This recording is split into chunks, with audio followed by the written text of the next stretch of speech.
Taper turning, internal and external. Task 1. Taper turning internal. Check the raw material for its size. Hold the job in a 4-jaw chuck and through it by tightening the 4 jaws equally. Set the facing tool to the correct center height.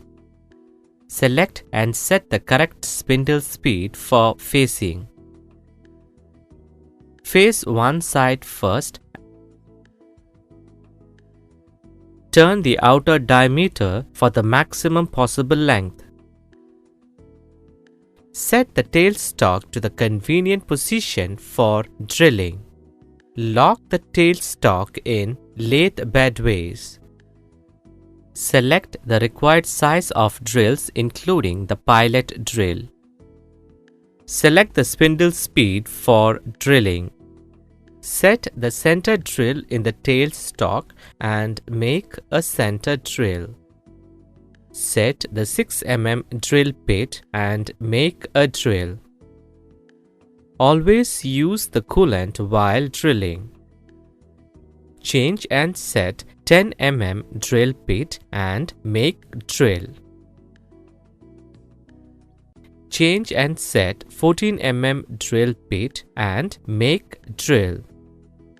Then set the boring tool and enlarge the hole to dia 17 mm.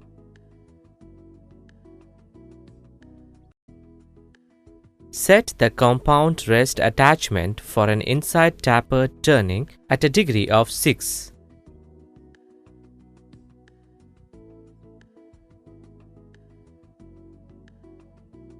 Feed the boring through already drilled hole and make the internal taper turning. Set the knurling tool. Knurl the job to a length of 40 mm till the diamond shape of impression is achieved. Make a chamfer of 45 degree at the end of the job.